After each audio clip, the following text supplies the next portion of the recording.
Have you ever thought about how one single event, one really, really bad day, can just completely change the destiny of a nation?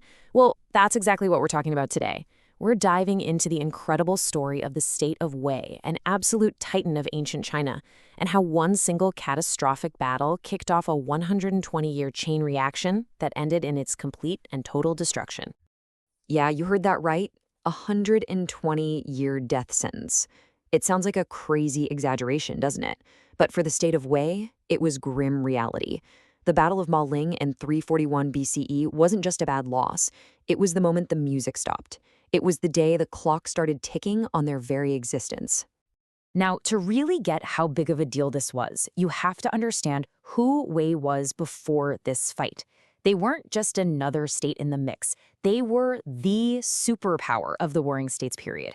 Their army, the famous Wei Wuzu, was considered totally invincible. They were a legend. But on one fateful night, that legend died. And when I say the defeat was total, I mean total. This wasn't just a setback. Their elite army, the best of the best, was completely wiped out. Gone. Their crown prince, the entire future of their nation, was captured by the enemy. Their top general, Peng Zhuan, killed himself right there on the battlefield. In one single night, Wei was basically decapitated, both militarily and politically. Its national spirit was just crippled. So how in the world could the undisputed champs fall so hard, so fast? Well, it all comes down to a massive failure of strategy. You know, the legendary strategist Sun Tzu warned about this centuries earlier. He said, a leader cannot send troops out of anger.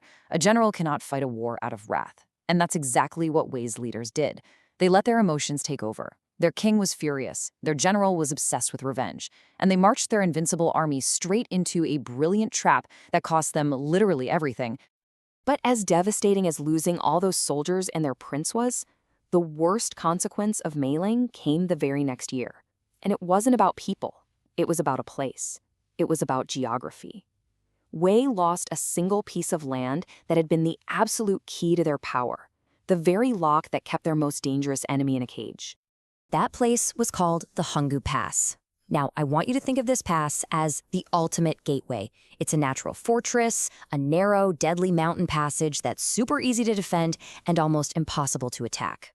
For years, Wei controlled this pass, and by controlling it, they basically had a leash around the neck of their biggest rival, the state of Qin, keeping them bottled up in the west, totally neutralized. So look at this. Before Maling, the situation is simple. Wei has the leash. Qin is stuck, on the defensive, unable to do much of anything. But after Wei was crippled at Maling, Qin smelled blood in the water. They attacked, they seized the pass, and just like that, bam! The entire strategic map of China flipped upside down. The leash was gone. Now Qin had the key to the front door of the heartland. The whole game was reversed. With the loss of Hangu Pass, Wei didn't just lose a castle on a map. They lost their entire shield. The great wall that protected the rich central plains from the armies of the West was just shattered.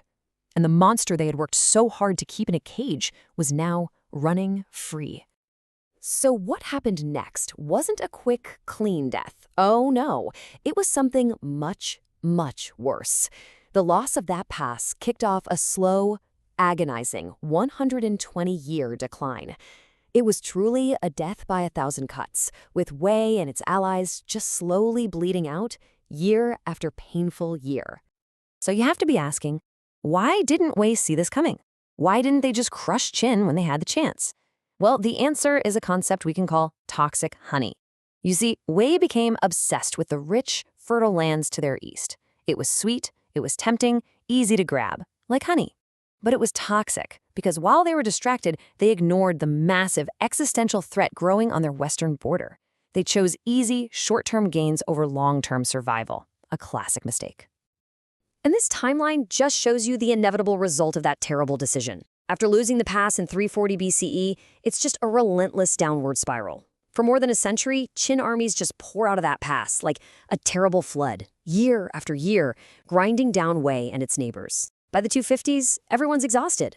And then, finally, in 225 BCE, the state of Wei, once the most powerful nation in the land, is officially wiped off the map for good. But believe it or not, the story gets even more tragic. There is one last, absolutely brutal irony in the fall of Wei. Because it turns out they didn't just lose a battle, or a pass, or their kingdom. No, They actively helped build the very machine that would destroy them. Just think about that for a second. At this critical moment in history, Wei's single greatest export, the most impactful thing it gave to the world, was the architect of its own destruction. I mean, how is that even possible? It's possible because of this man, Shang Yang. Shang Yang was a political genius, a true visionary of statecraft, and he was from Wei. But the leaders of Wei, in their arrogance, they couldn't see the talent right in front of them. So what did Shang Yang do? He packed his bags, walked across the border to their rival, Qin, and offered them his services. And unlike Wei, Qin was smart enough to listen.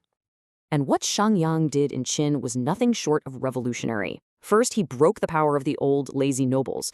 Then, he created one set of laws for everybody, from the peasant to the prince. And most important, he rebuilt their entire society around one thing and one thing only: war. Your status, your land, your future, it was all based on how many enemy heads you brought back from the battlefield.